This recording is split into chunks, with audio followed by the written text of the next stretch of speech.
So, good morning or good night, depending on where you are in the world, and welcome to another mid-year favorite albums from the Shield on the Couch. So, yeah, it's that time of year, it's the middle of the year, and it's a time where we reflect on what has happened through the middle of the year. And there's been a ton of albums, and there's some that I enjoy more than others, but I want to focus on 10 albums that for me right now are my mid-year favorites.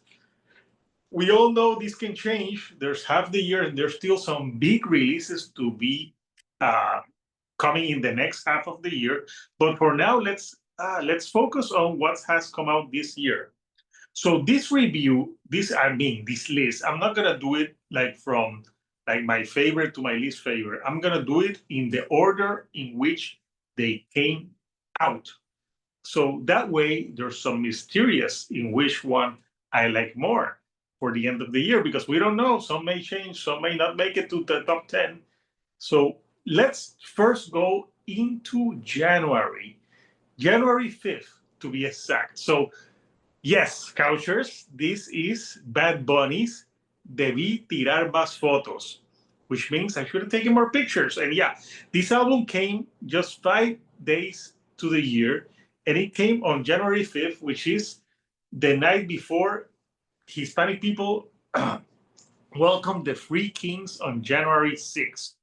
Yes, this is a album that's more reggaeton trap, but it also has some salsa elements, hip hop, some Puerto Rican music like cuatro, and uh, I love this album. You know what? I don't care that obviously it's Bad Bunny, and a lot of people may that like rock or metal may be like, oh, this is one of his favorites. But yeah, let me tell you, this is a album that can be fun, but can also be introspective. It's really an album about nostalgia and being from Puerto Rico. So I love it. The songs have changed for me, in which I like. There's ones that are very like perreo, like EO, but then you have a song called "What Happened to Hawaii," and you have like some great tracks, The Club.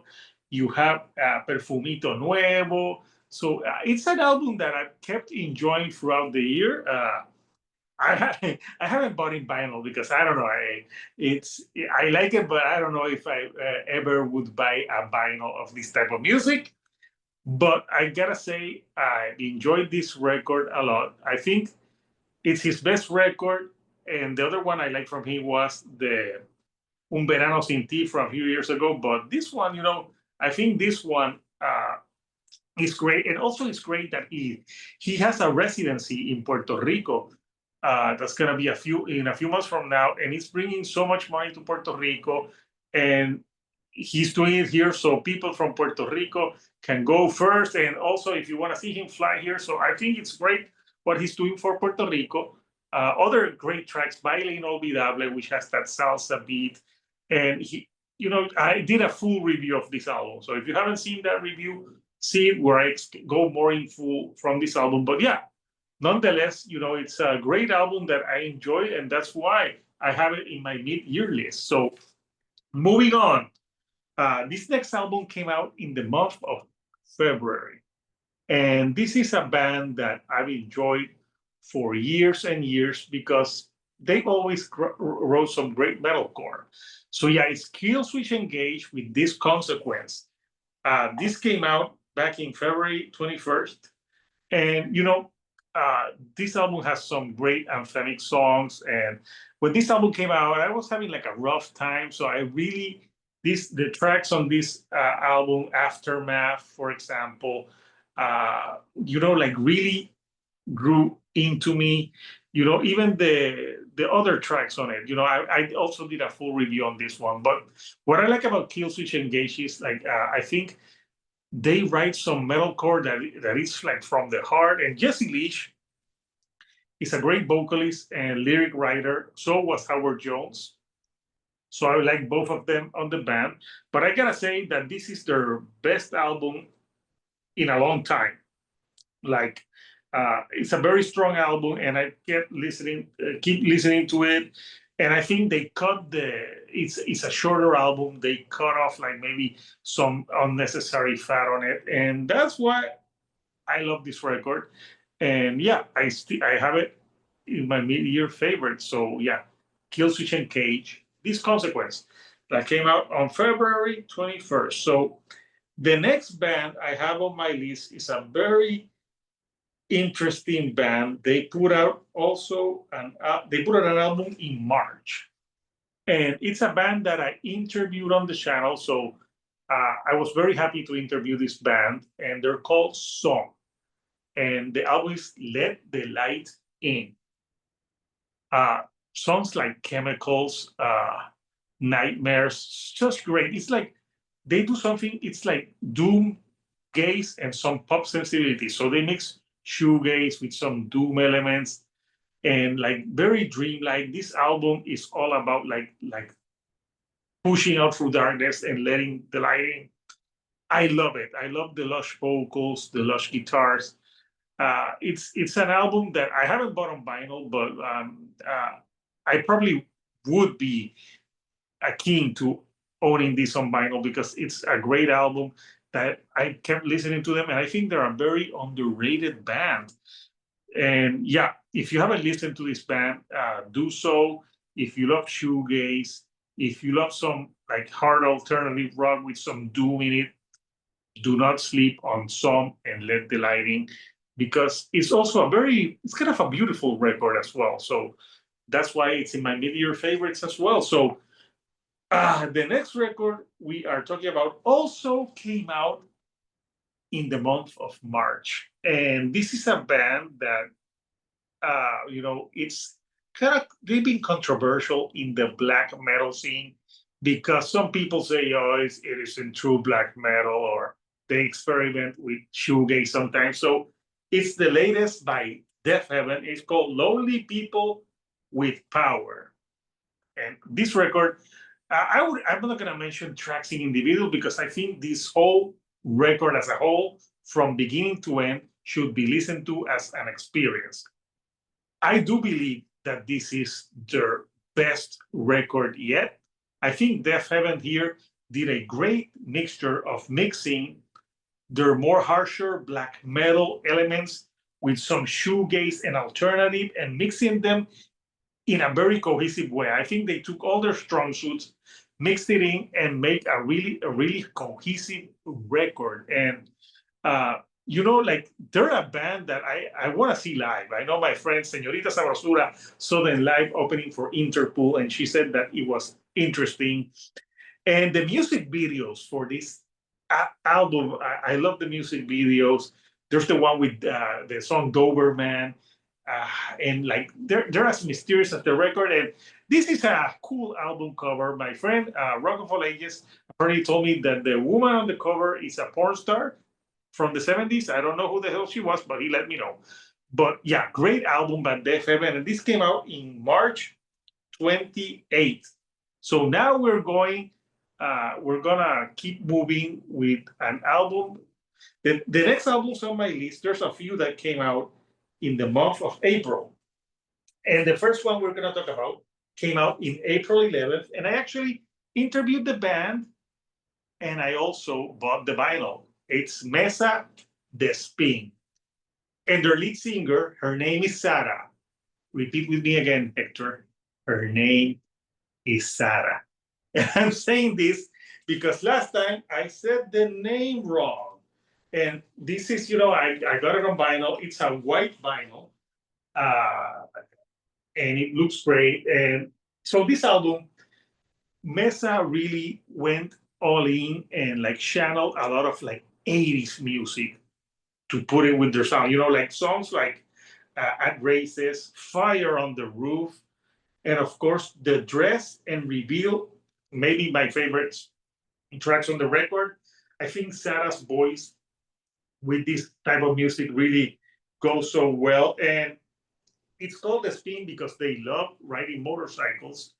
And yes, Mesa is a band that there's some people that saying that this band, they sold out. And to that I say, I don't care. I think they wrote a great album. I wouldn't say sold out. I would say they're expanding on their sound.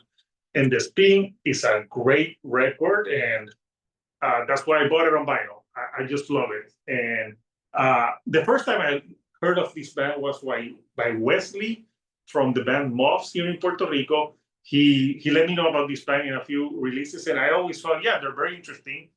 But I think on this album they signed with Metal Blade Records, and this is the album that's pushing them more into mainstream territory. You know what happens when people go mainstream? It's like they're sold out. Like people, bands have to eat. So it's a great record. That's why I have it in my mid-year list. So moving on, the next album I also have on vinyl, and it's a band that their last album they put out in 2015. I bought that one when they put it out on CD, but this one is the self-titled Super Heaven. And if you like some alternative, like grungy rock from the 90s, Super Heaven is doing it in a great way. Like this was one of the first bands that in 2015, like I heard that were doing that style, and I loved it. And that album was called Our Name is Chrome. But after that, they did other projects, and so when they come back, I was like, "Thank you, Super Heaven, for returning." This is produced by the band. I bought the vinyl because I love it so much. It's a purple variant. I didn't show the other one, but like let me show the purple variant here.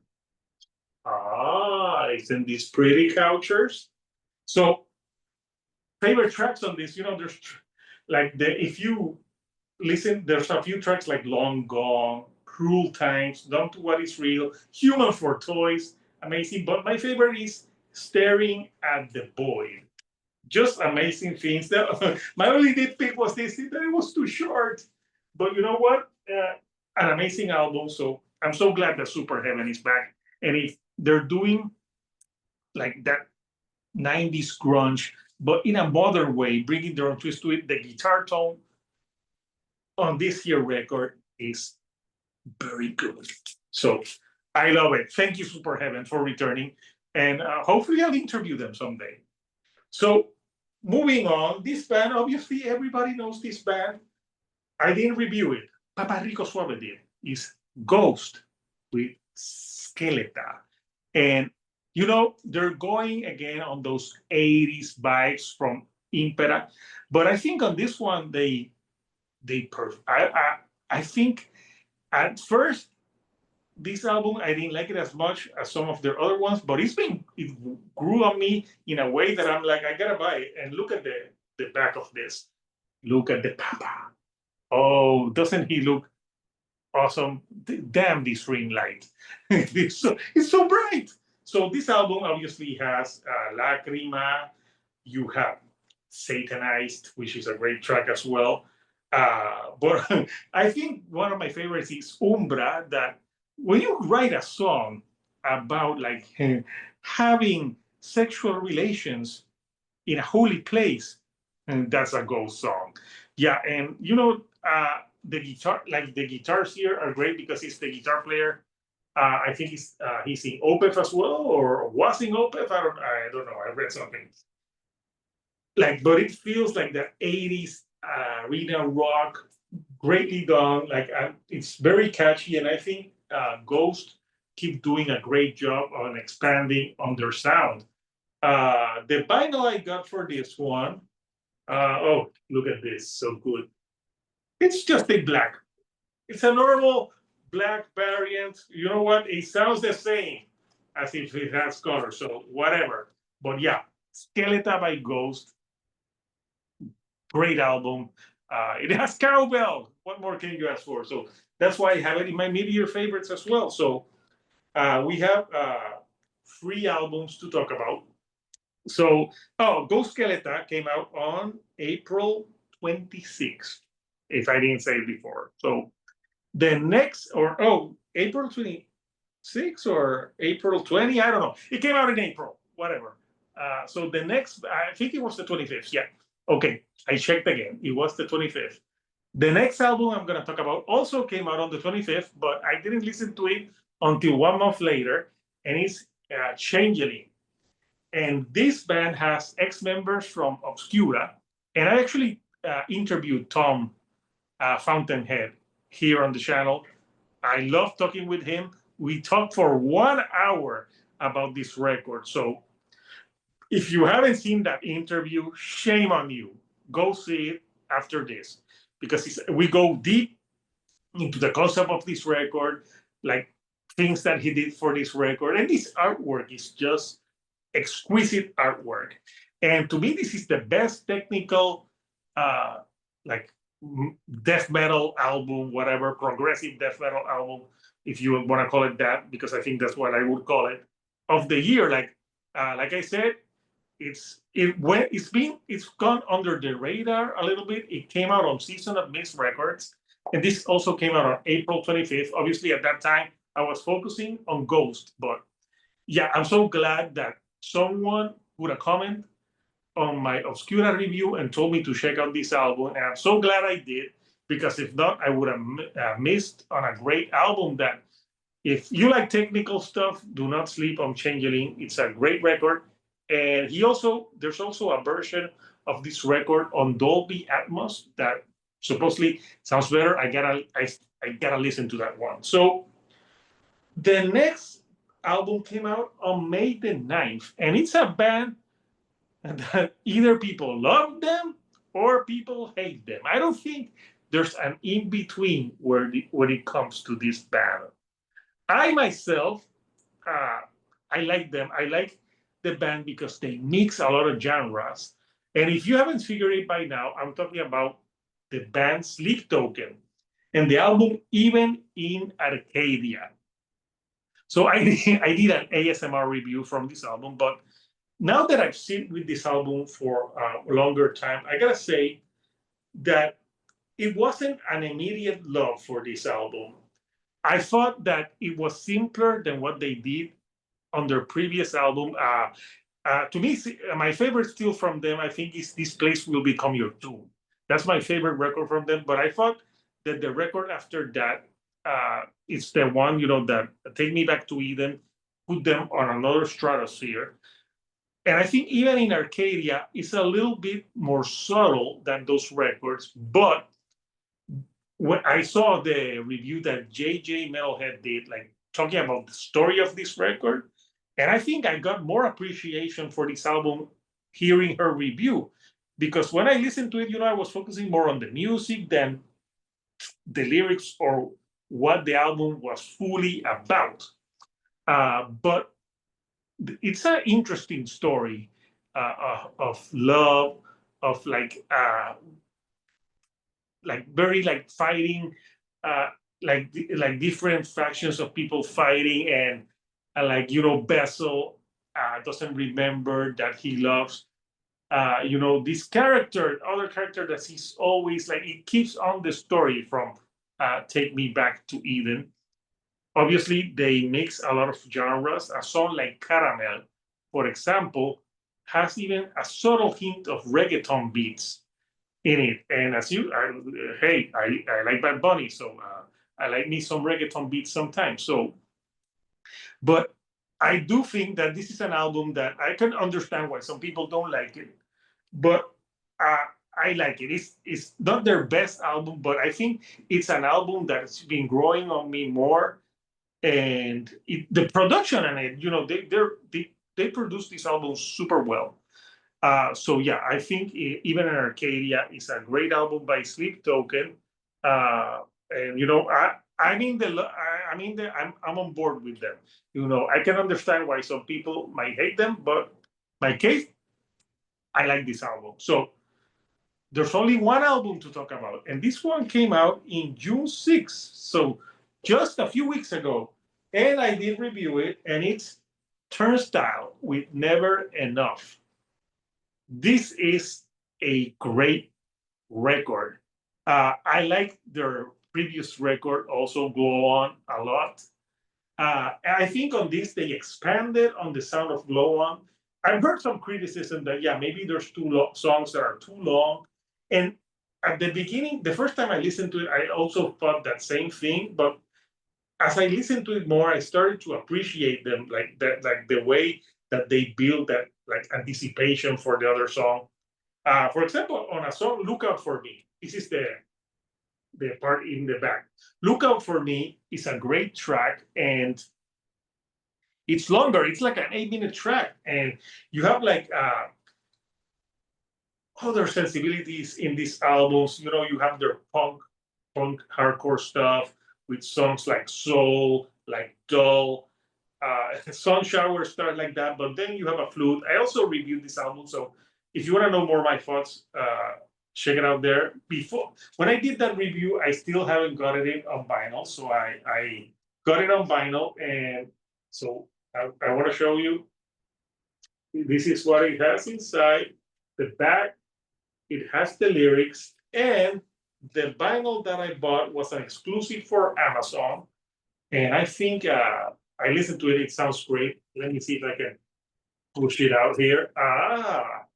It's like a pinkish, like like violet type of color. It sounds great. And yeah, I can say, I think Turnstile is that band they're blowing up more, and I'm totally on board with it. I like how they mix those sounds of streamy effects, and on this one they have a lot of like the Police vibes, which I'm a huge fan of the Police. So yeah, that's why I have it part of my mid-year favorite. So there you go, Couchers.